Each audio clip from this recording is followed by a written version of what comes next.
Roman ரிங்ஸோட next plan என்ன, CM பங்கோட நெக்ஸ்ட் பிளான் என்ன, ஓஜி பிளட் லைன் மெம்பர்ஸோட நெக்ஸ்ட் பிளான் என்ன, பிளட் லைனோட ஸ்டோரி லைன் அடுத்து எப்படி போக போகுது எல்லாத்தையும் பற்றி தெரிஞ்சுக்கலாம். அதெல்லாம் தெரிஞ்சுக்கிறதுக்கு முடியும் நீங்கள் இந்த வீடியோ கீழே உள்ள ரெட் கலர் சப்ஸ்கிரைப் பண்ண நீங்கள் இன்னும் ப்ரெஸ் பண்ணி வச்சுங்க. இதே போல் இன்ட்ரெஸ்டிங்கான ரெஸ்லிங் நியூஸை பார்க்குற உங்கள் ஃப்ரெண்ட்ஸுக்கு இந்த வீடியோ ஷேர் பண்ணி விட்டுட்டு தொடர்ந்து பாருங்கள்.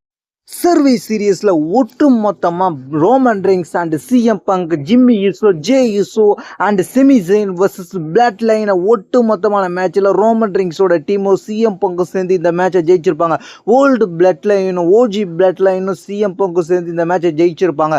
இந்த மேட்ச் முழுக்க வேற லெவல். சின்ன சின்ன கான்ட்ரவர்சி சிஎம் பங்கு ரோமன் ரிங்ஸ் உள்ளுக்குள்ள இருந்தாலும் அதெல்லாம் தவிர்த்து விட்டு இந்த மேட்சை வந்து ரெண்டு பேருமே சேர்ந்து ஜெயிச்சிருப்பாங்க. இதுக்கப்புறம் இவங்கெல்லாம் எப்படி போக போறாங்க, அடுத்த கட்ட ஸ்டோரி லைன் என்ன நடக்க போகுது அப்படின்றது நான் ஒண்ணா நான் சொல்றேன். அதெல்லாம் நீங்க என்னன்றது தெரிஞ்சுக்கலாம். நம்ம ஃபர்ஸ்ட் இந்த மேட்ச் முடிஞ்சதுக்கு அப்புறம் எல்லாம் என்ன பண்ண போறாங்கன்றது மிகப்பெரிய ஸ்டோரி லைனா மூவ்மெண்ட் ஆக போகுது. அதாவது இந்த பிளான் முடிஞ்சதுக்கு அப்புறம் நம்ம ஃபர்ஸ்ட் யாரை மெயினா பார்க்க போறோம்னு கேட்டீங்கன்னா, இதுல முதல் பகுதியாக பிளட் லைனை மட்டும் பார்த்தோம்னா, பிளட் லைன் டீம்ல வந்து பிரசன்ட் ரீடை தவிர பாக்கி எல்லாம் அப்படியே தான் இருப்பாங்க. பிரசன்ட் ரீட் அவரு ராவுக்கு போயிடாரு. பிளட் லைனோட மற்ற மெம்பரான சோலோசிக்கா, ஜாக் எஃபெக்ட், டேமலாங்கோ எல்லாருமே வந்து ஸ்மாக் டவுன்ல இருப்பாங்க. பிரசன்ட் ரீட் மட்டும் பிரிஞ்சு போயிடாரு. பிரசன்ட் ரீடுக்கும் பிளட் லைனுக்கும் இனிமேல் சம்பந்தம் இருக்காத மாதிரி தான் வரப்போகுது. அடுத்ததான் நம்ம பார்க்க போகிறது OG blood line. OG blood லைனை பார்த்தீங்கன்னா Roman rings, semi Jain, J Uso, Jimmy Uso, CM bunk இருக்காரு. சிஎம் பங்க்கும் இதோட பிரிஞ்சு போயிடுவார். ஏன்னா சிஎம் பங்க் இந்த பிளட் லைன் மேட்சுக்காக மட்டும்தான், பிளட் லைன் வார் கேமுக்கு மட்டும்தான் வந்தார். சிஎம் பங்க்கும் அப்படியே ராவுக்கு போயிடுவார். இதில் பார்த்தீங்கன்னா செமி ஜெயினும் ஜே யூசோவும் அவங்களும் ஏற்கனவே ராவில் இருந்து இந்த பிளட் லைன் வார் கேமுக்கு மட்டும்தான் வந்திருந்தாங்க. அவங்களும் இப்போ பிரிஞ்சு போகிறதுக்கு வாய்ப்பு இருக்குது. அதனால தான் ஜே யூசோவும் ஜிம்மி யூசோவும் சேர்ந்து வந்து என்ட்ரன்ஸ் கொடுக்காம தனித்தனியாகவே என்ட்ரன்ஸ் கொடுத்துக்கிட்டு இருக்காங்க. அடுத்ததா ரோமன் ரிங்ஸுக்கும் சோலோசிக்காவுக்கும் யார் உண்மையான ட்ரைபல் சீஃப், யார் ட்ரைபல் சீஃப்ன்றதுக்கான மேட்ச் ஒன்று நடக்க போகுது. அடுத்த ஃபியூடு அதுதான் இருக்கும் ரோமன் ரிங்ஸோட பிளானில். ரோமன் ரிங்ஸுக்கும் சோலோசிக்காவுக்கும் இது வரைக்கும் சிங்கிள்ஸ் மேட்ச் இன்ன வரைக்கும் நடக்கலை. அது மட்டும் இல்லாமல் ஜேஇசோவுக்கும் எப்படி ரோமன் ரிங்ஸுக்கு யார் ட்ரைபல் சீஃப்ன்ற மேட்ச் நடந்துச்சோ அதே போல் ரோமன் ரிங்ஸுக்கும் சோலோசிக்காவுக்கும் யார் ட்ரைபல் சீஃப்ன்ற மேட்ச் நடக்க போகுது. அதுதான் அடுத்த பிளானாக இருக்க போகுது. WWE அடுத்த பிளானாக ரோமன் ரிங்ஸுக்கும் பிளட் லைன் டீமுக்கும் மூவ் பண்ண போகிறாங்க. எனக்கு தெரிஞ்சு அந்த பிளான் தான் இருக்க போகுது. அந்த பிளான்ல தான் பிளட் லைன் ஒட்டுமொத்தமாக சோலோசிக்காவுக்கு சப்போர்ட் பண்ண போறாங்க. ரோமன் ரிங்ஸுக்கு ஜிம்மி யூசோ மட்டும்தான் இருக்க போறாரு. அதனால இந்த ஃபியூட் இன்ட்ரெஸ்டிங்கா இருக்கும். இந்த ஃபியூட் இப்படியே கண்டினியூ பண்ணி ராயல் ரம்பிள் டயத்துல மேட்ச் வைக்கலாம் அப்படின்ற மாதிரி எதிர்பார்க்கப்படுகிறது.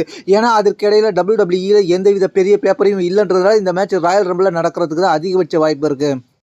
சோலோசிக்கா வர்சஸ் ரோமன் ரிங்ஸ் இவங்க ரெண்டு பேருக்கும் யார் ட்ரைபல் சீஃப்ன்ற மேட்ச்சில் தள்ளி போகும் பட்சத்தில் அடுத்து ரோமன் ரிங்ஸ்க்கான ஃபியூடு என்ன இருக்கும்னு கேட்டிங்கன்னா, Roman rings versus CM bunk இவங்க ரெண்டு பேருக்கான ஒரு ஃபியூடு குயிக்காக போகிறதுக்கு வாய்ப்பு இருக்குது.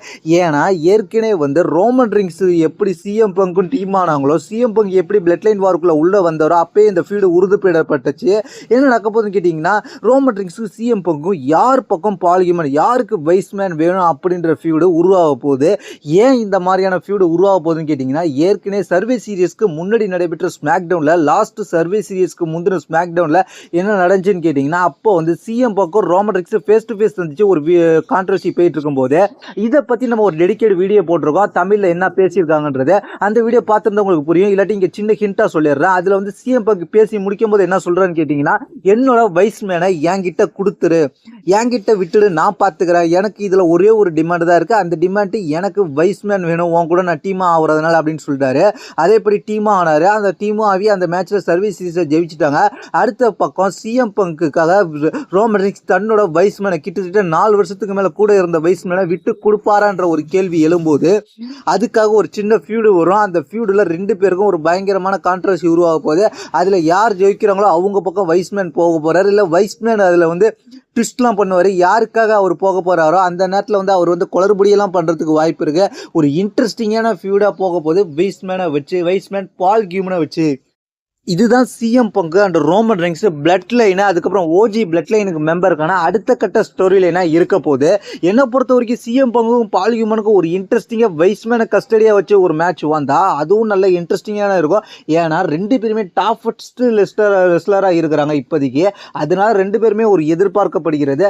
சிஎம் பங்கு இதில் ரோமன் ரிங்ஸ் இதில் யார் ஹீல் டர்ன் பண்ணுவான்றது ஒரு கேள்விக்குறி இப்போ எழுகிறது.